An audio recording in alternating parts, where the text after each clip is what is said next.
Still no? There we go. Why does that always come on so loud? I don't know. I think I'm getting self-conscious because I told myself this morning that I was going to get out of the habit of doing this. And I don't know why I rub my hands together.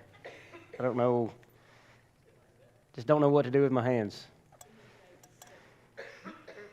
Right. Well, we're going to continue our study of the 23rd Psalm this morning, and I really, really hope that I can get through all of this morning, because I really feel like the end of it is the part that I got the most from, and I hope that you also can get a lot from it.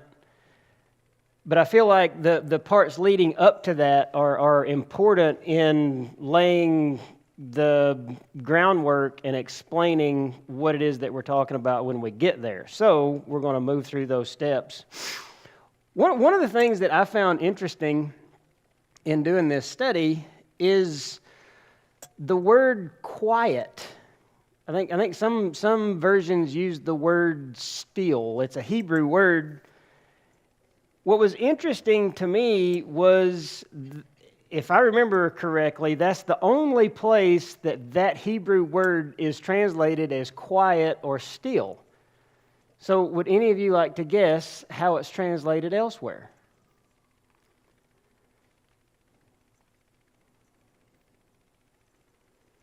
No guesses? In the 95th Psalm, which I thought was interesting because in verse 7 it says, "For he is our God, and we are the people of his pasture and the sheep of his hand." And if you skip down in verse 11, which from there on out it talks about the Israelites in the wilderness and how all that played out. And he says in verse 11, "Therefore I swore in my anger," this is God speaking, "I swore in my anger, truly they shall not enter into my rest." Well, the word rest right there in the 95th Psalm is the exact same word in the 23rd Psalm that is used for quiet or still, which I thought was interesting because, again, as we talked about last week, we know the 23rd Psalm to be metaphorical language, and we understand that this particular part of the passage is talking about peace, and we talked about prosperity last week, but the question the question that it made me think of is, what's the difference between rest and peace? What's the difference between rest and peace? And I think that's, for me, is an interesting question, because when I read that part, he leads me beside quiet waters, obviously the first thing that comes to mind is peace. But it could have just as easily said, he leads me beside resting waters or a place of rest. And I think, rightly so, it is translated as quiet or still, so it gives us that idea of peace, but at the same time, what's the difference between peace and rest? Is there a difference between peace and rest? Well, another question that would arise out of that is, can you have one without the other? In other words, can you rest without peace? Is that possible?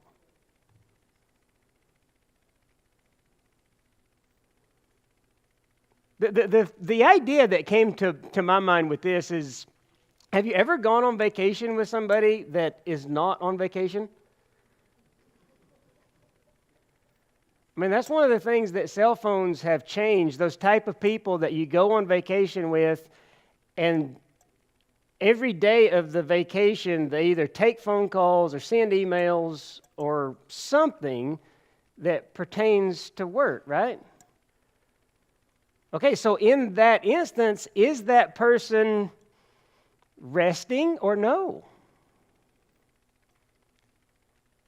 So we see that, and then it forces us to consider, are we ever at rest? Do we ever lay those things down? And more importantly, how we answer that question, how does that affect, or what does that reveal about the peace that we experience? One of the stories that I want to talk about, and you'll like this, Jared, because it comes early. Matthew chapter 8, we have the story about, it's right after the Sermon on the Mount, and Jesus gets into the boat, all the disciples get in with him, and they go to cross the sea, and the storm comes up, right? So we all know that story. My question is, why was Jesus asleep?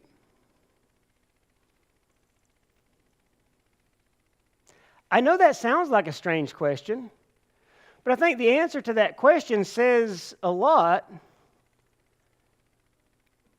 for the example that's been set for us. So why was Jesus asleep?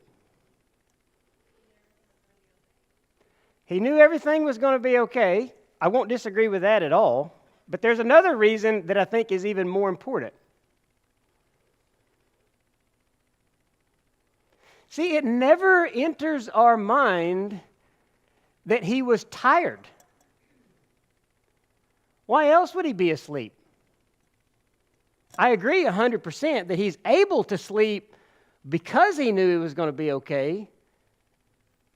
But he was tired. He just gave the Sermon on the Mount. Now he's got crowds of people following him everywhere he goes. And I think it's interesting, and we talk about the lies that the world sells a lot in here, but one of those lies is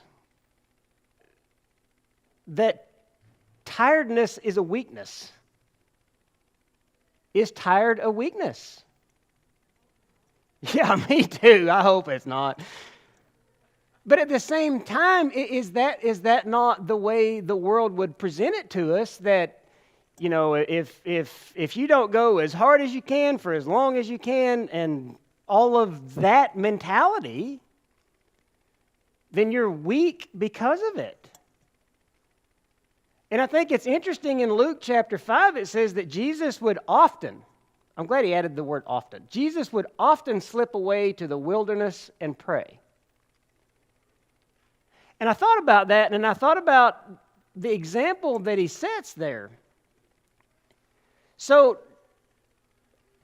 I want to qualify this because, don't get me wrong, praying in your vehicle is an excellent practice, and I do it all of the time. And I'm sure that Jesus would direct his thoughts to God as he went on his way, but at the same time, he often would go to the wilderness and pray, which means he took the time to go out into the wilderness, the time to be alone, a specific time for prayer. And the question is, do we have time to pray? Think about that. Do we have time to pray? Well, we say yes, but who said yes? Somebody said yes. We say yes, but at the same time, how often do we stop to think about the amount of time that I have to pray? Like, I have to carve out this certain amount of time, and even in my prayers, I only have a certain amount of time because I have other things to do. Now, don't get me wrong, I'm not saying that we don't have other responsibilities and we don't have other deadlines and we don't have places to be at certain times. But I think according to the example that we've been set by Christ, do we make prayer such a priority that it is more important than our schedule? I'll put it that way. In other words, and think about this, and I don't know, some of these questions are rhetorical, but at the same time, Would your life be better if you prayed more and worked less? That's a difficult question for me. That's also a very difficult question. How do you pray without ceasing? Where's Brian? That's a hard one, and I think that's something that we all struggle with, and I would love to give you a definite answer. But I think maybe some of the points that we make along the way this morning will help shed light on 1 Thessalonians 5:17. Here's one of the things that we have to think about, because if we read from the 23rd Psalm, He leads me beside still waters or quiet waters or a place of rest. You can lead a sheep to water, but what? You can't make them drink. Why is that important? When it comes, and I know here I've kind of intertwined prayer and rest, but the idea that you mentioned earlier, that Christ knew everything was going to be okay, right?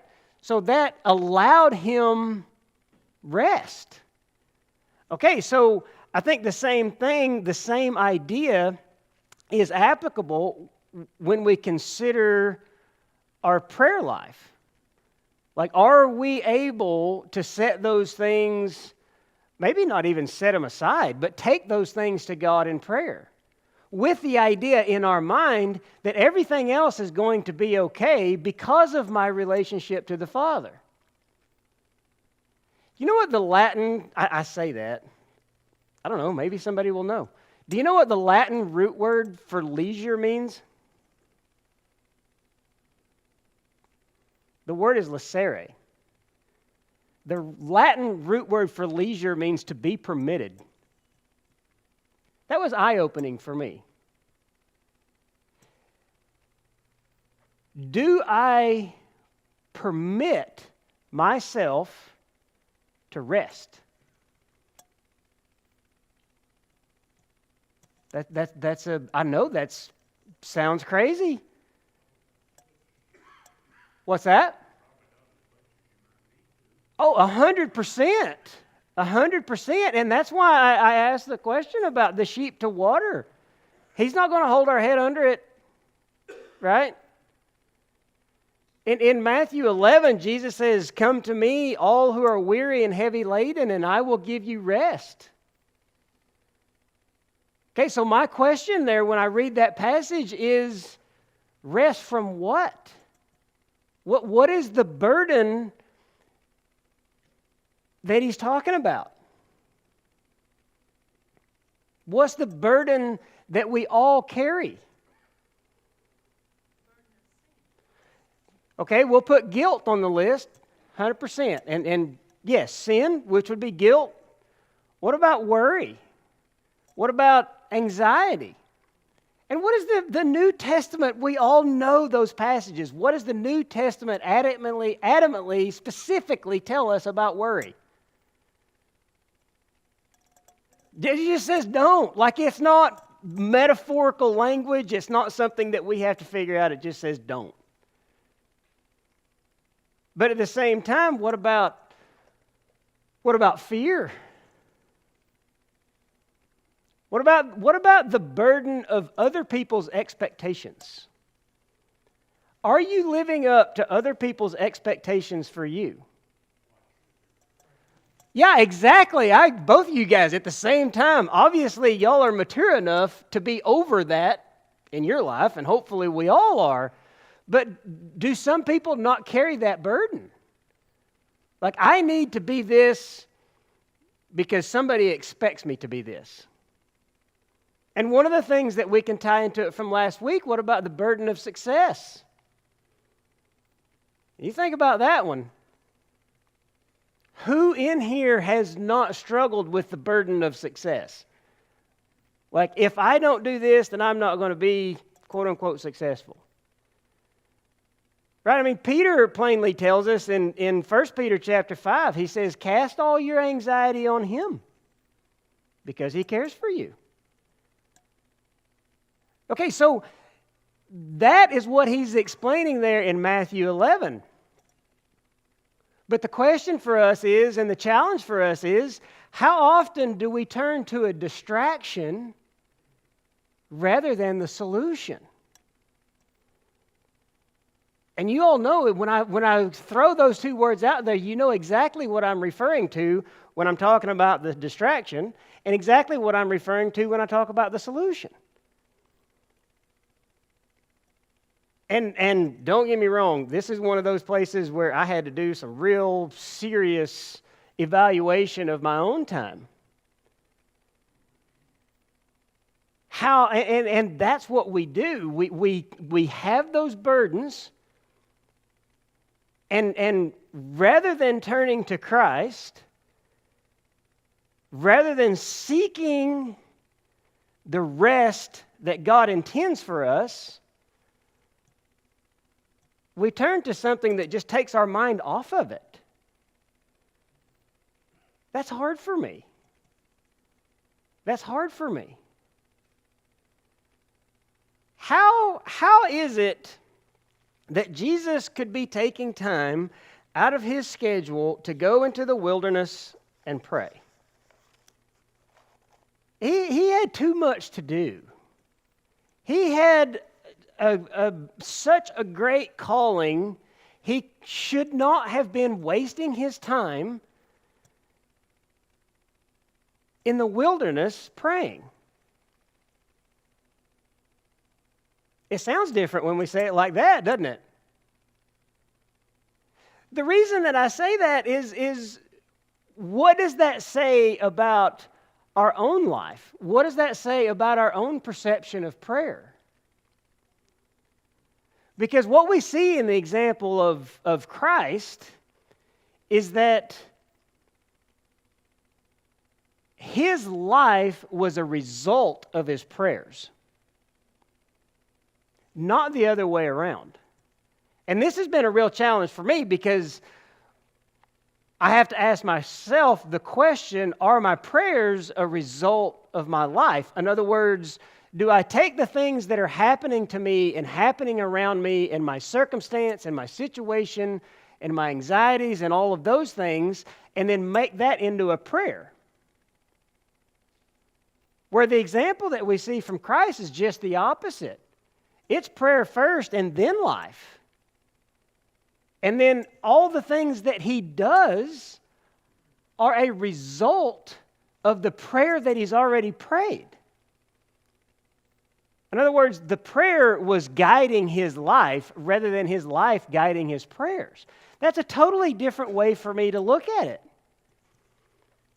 In other words, are we taking the time to drink from the quiet waters that is a closer walk with God?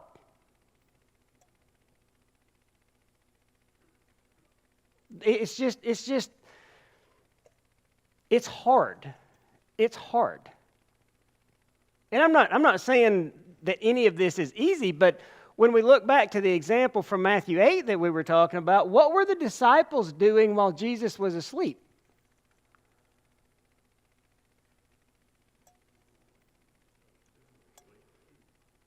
What's that? Not during the storm, they weren't. Not in Matthew chapter 8. They're panicked. They're panicked. And I think it's interesting that you take a group of guys who are professional fishermen who grew up on the water, and they're going to go wake up the carpenter. So they're panicked. And what was Jesus' response when they woke him up? And I think it's interesting because when we read that story, Jesus didn't get up and rebuke the storm and then set these guys down and be like, okay, let me teach you this lesson. No, he told them before he even got up, because it says, Jesus said this and then got up and rebuked the storm. But what was Jesus' response to the disciples when they woke him up? Their lack of faith. And That's where I think we miss one little piece in there. Because you of little faith is descriptive, right? That's who he's talking to, you of little faith. What was the actual rebuke? Why are you afraid? Doesn't that seem obvious? Why they're afraid? So what's the lesson there? The question is, can you have peace without faith? Is that possible? Can you have peace without faith? And I think you hit the nail on the head from the beginning. Jesus knew it's all going to be good. And I think one question that bears asking here, is it peace that we're seeking or security? Because those are two different things. Is it peace that we seek or is it comfort?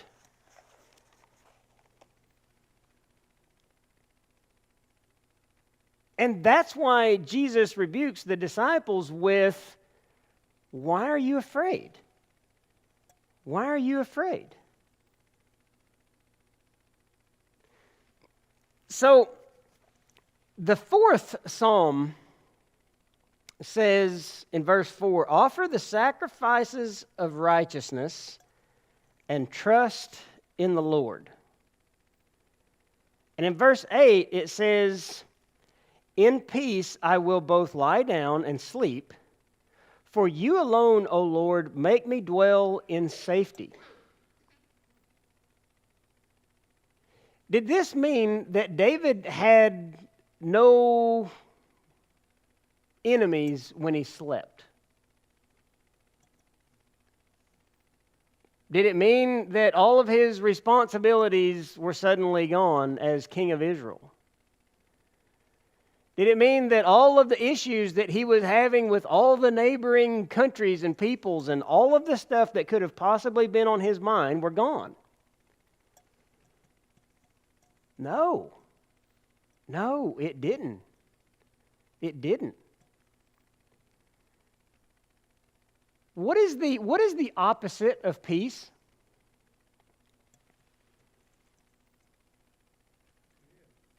What's that? Chaos?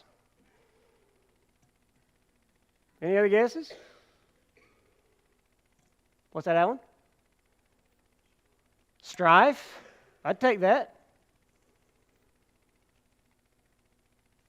What if, and this is just a what if, but what if the opposite of peace is not chaos or strife or turmoil, but what if it's just a lack of courage?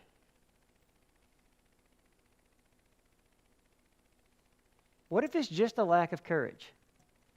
Because that's exactly what Jesus told the disciples. He said, why are you afraid? And it all goes back to where we started in the 23rd Psalm, which is, do we have the courage to trust God as our shepherd? And the interesting part about that is it possible to rest, to have peace without it? And the reason that I went about it in that way is because we don't often tie courage and faith together. And I don't think often enough. Because we don't often consider that courage is an aspect of trust and faith. In other words, can you say, as long as Jesus is in the boat, just as Christ dwells in us, it's not going to sink? Don't get me wrong, I'm not saying I'm good at this or not. I'm just I just go with what it teaches. Because here's what we want to do, right? Could the disciples take credit for saving the boat? Could they take credit for saving the boat? Well, why not? They were the ones that woke Jesus up, right? They were the one that did the thing that needed to be done. Shouldn't Jesus have thanked them for waking him up? Why not? Why would Jesus rebuke them rather than saying, it's a good thing you guys woke me up. I'm so glad. What was he referring to?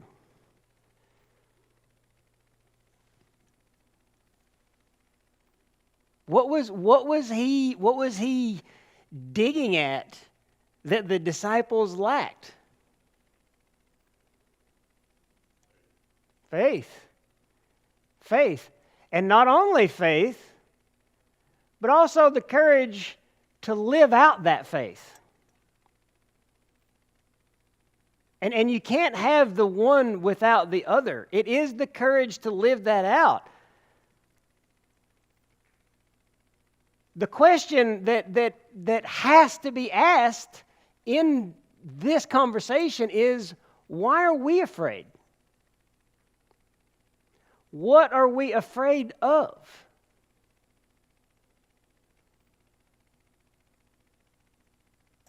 And I know that's different for everybody in here, and everybody has a different idea of how they might answer that question. But do we stop to take the time to say, why am I afraid of this? Why is this causing anxiety in my life? Why is this causing me to worry or to be frustrated? Why is this thing stealing my joy? Go ahead. Oh, maturity has a huge amount to do with it. I will not argue that for a second. And there's a lot of those things that we go through, obviously, for God's purpose, that He teaches us through those things. But I think with that comment, we have to ask the question, have we learned the lesson? I don't know. I hope we do. But the results, what I'm saying is, the results should be evident in our lives. And this has to go along with this conversation, because when we talk about peace and rest in Him, we can't do that without learning that lesson. And I agree. Maybe some of us never learn it. Maybe we don't ever get over it. But if metaphorically speaking, if the boat sinks, does it mean God is no longer with us? I thought it was interesting. One time, I don't know if any of you are familiar with Dale Carnegie, but he's got his book, How to Stop Worrying and Start Living.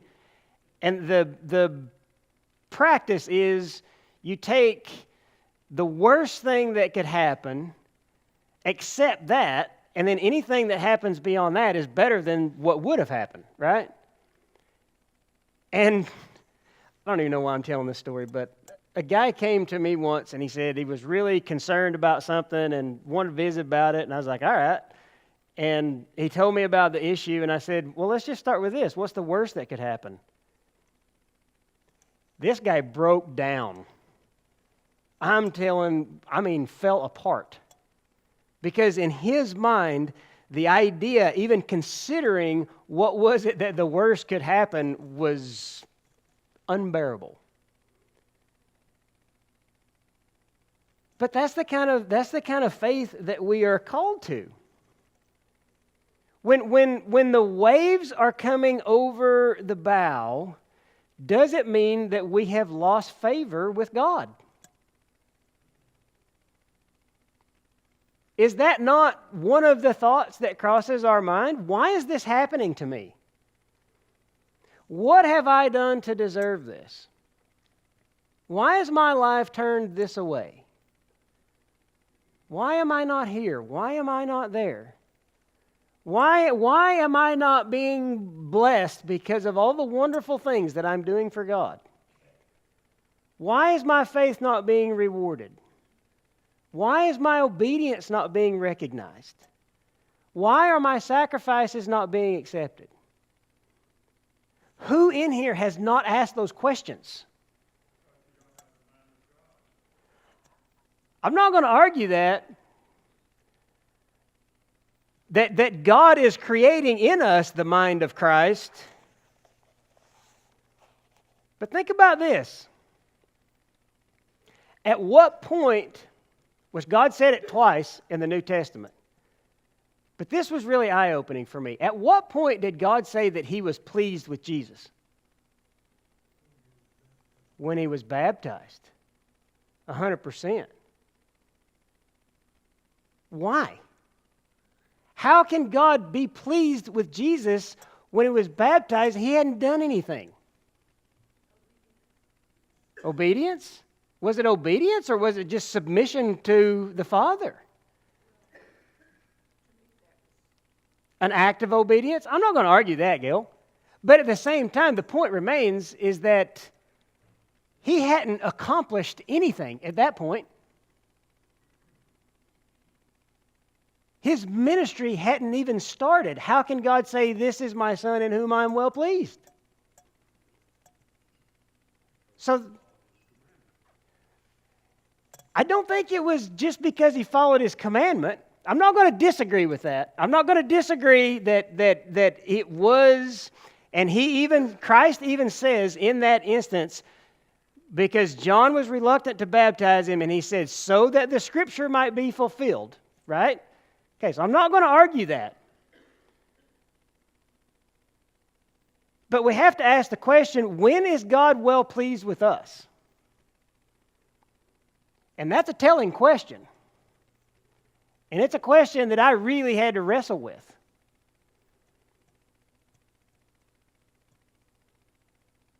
Go ahead, Stacey.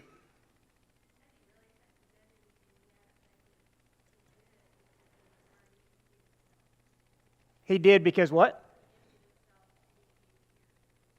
True.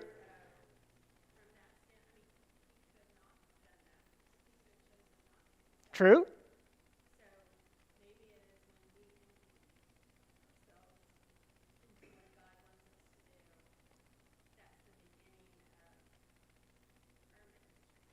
True. But could we not also say, did God say that for Christ's sake? No. No, Jesus already knew that. He said so that we would all know. So that we would all know, when can we say, God is well pleased with me? We can all say that right now as baptized Christians. Now, it doesn't mean that God is satisfied with us. It doesn't mean that He is not going to teach us and challenge us and cause us to grow. And as the Scripture says, that He is going to carry on to completion the work that's been begun in us, that He is going to make us perfect. But at the same time, it bears acknowledging that God is pleased with us. See, because we have to, and I've really considered wondering whether or not I was going to get off. I don't want to get off into the weeds here. I want to stay with the subject, but at the same time, is our righteousness based on obedience or faith?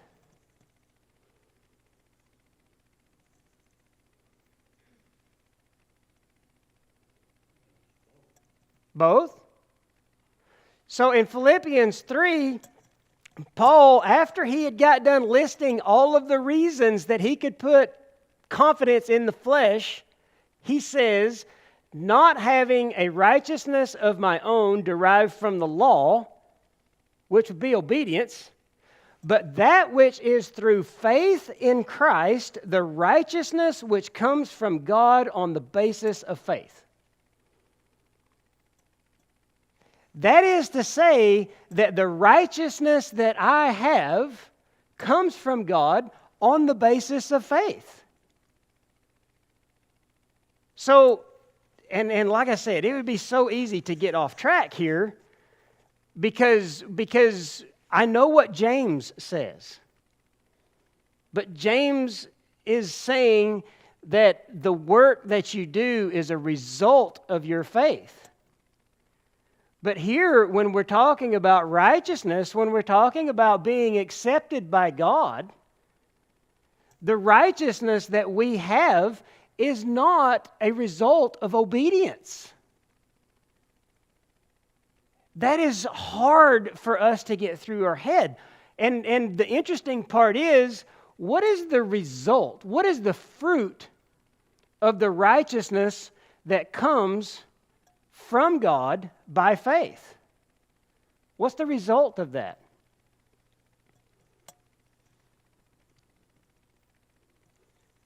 Peace. Peace.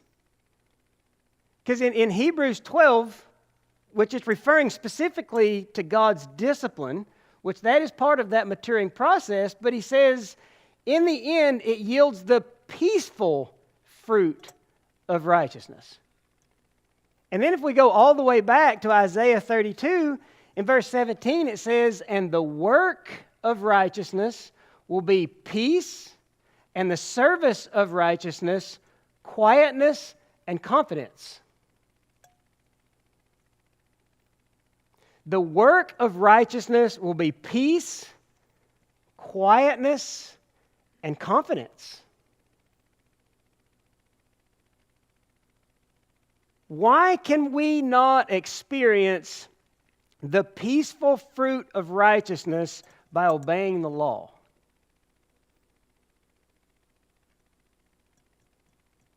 Because it's impossible. Because it's impossible. And this is so important in a conversation about peace, is that if the fruit of righteousness is peace, I can't get there by the power of the flesh. I cannot achieve a certain level of righteousness that now I can say I have reached a position of peace because of my righteousness. That's what Paul is trying to explain. He's like, look, I tried to do this by obeying the law, and I can tell you I was a Pharisee of Pharisees, and it ain't going to happen. Because even if by some long shot I am able, by my own willpower, to achieve a level of righteousness today that would give me some level of peace tonight, I've got to do it all over again tomorrow. And the day after that, and the day after that, and the day after that. How long can you hold out? For me, I'm going to say about 3 days. I don't know, that might be a long shot. But it doesn't change the fact that the peaceful fruit of righteousness comes by faith in God. In other words, it is by us trusting Him, trusting the outcomes to Him, trusting our anxieties to Him, trusting our worries to Him, that He causes us to rest beside quiet waters, to be at peace. Regardless of what's going on around us, we can still have that peace. And that's the thing. We get it backwards. Actually, Brian pointed this out to me, and it's such a good illustration. But in his book, he's got a book called Soul Keeping that John Ortberg wrote. And he talks about, and I think this is where we start to kind of get off track, because he talks about the cycle of works. right? And I'll explain to you the cycle of works. So the cycle of works begins with achievement. We got to get results. And as human beings, we are results oriented. And then because of the results that I get, I now have significance. I am significance because of what I've been able to achieve. That gives me significance. And then because of that significance, I get sustenance.